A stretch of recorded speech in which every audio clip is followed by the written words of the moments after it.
তুমি মোক ক্ষমা কৰি দিবা।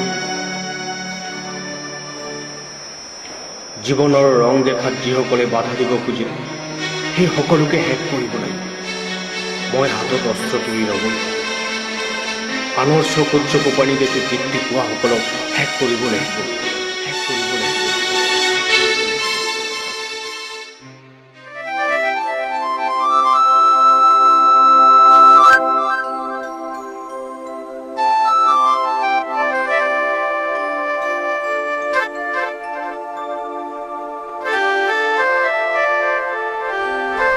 তই এইবোৰ কি কৰিবলৈ ওলাইছ এবাৰ ভাবি চাইছনে?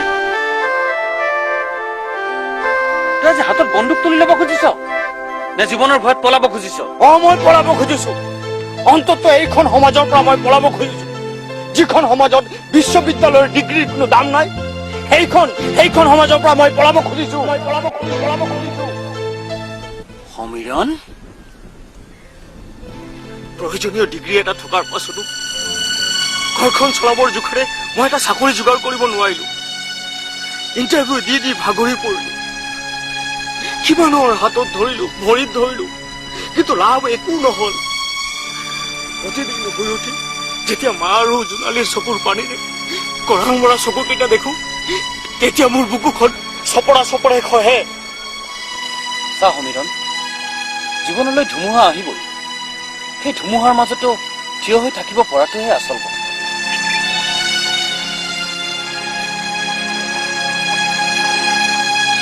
তোৰ পথ শুদ্ধ নে অশুদ্ধ মই নাজানো, কিন্তু যি উদ্দেশ্য সন্মুখত ৰাখি হাতত বন্দুক তুলি ল'ব খুজিছ তাত কিমান দূৰ সফল হ'ব পাৰিবি মই তাকো নাজানো। কিন্তু আমাৰ দৰে উঠি অহা প্ৰজন্ম এটা যে শেষ হৈ যাব সি খাটা। তেতিয়া তই আৰু মই দূৰৰ পৰা চাই থকাৰ বাহিৰে আন একোৱে কৰিব নোৱাৰো।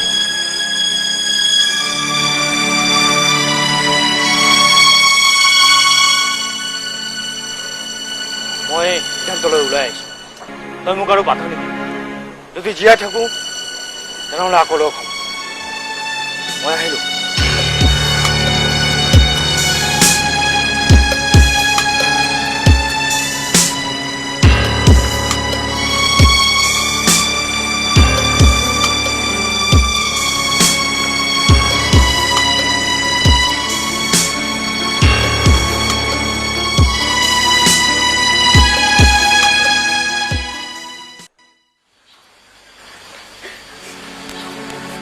আজি প্ৰথমবাৰৰ বাবে সি মোৰ বাধা নামানিলে, মোৰ কথা নুশুনিলে। বহুত বুজালো তাক, কিন্তু ৰাখিব নোৱাৰিলো।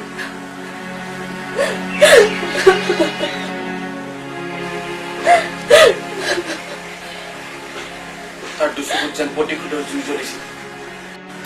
নিমিষতে যেন সি সকলোকে শেষ কৰি দিব।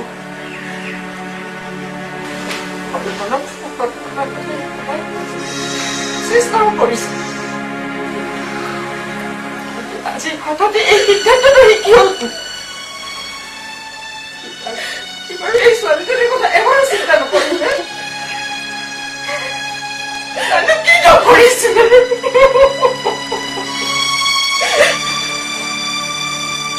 নাকান্দিব খুৰী, হ'ব লগাখিনিতো হৈয়ে গ'ল।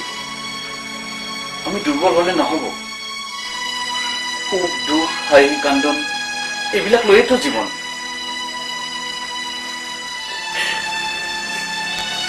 মই যাওঁ, যদি নিজৰ বুলি ভাবে প্ৰয়োজনত কেতিয়াবা খবৰ দিব।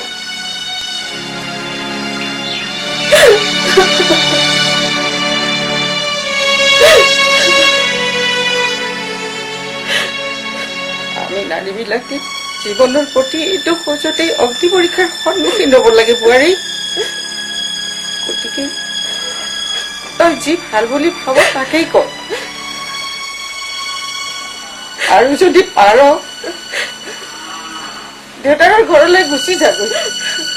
তাত অন্ততঃ পেটৰ ভোক গুচাবলৈ হাত মুঠিটো পাবি।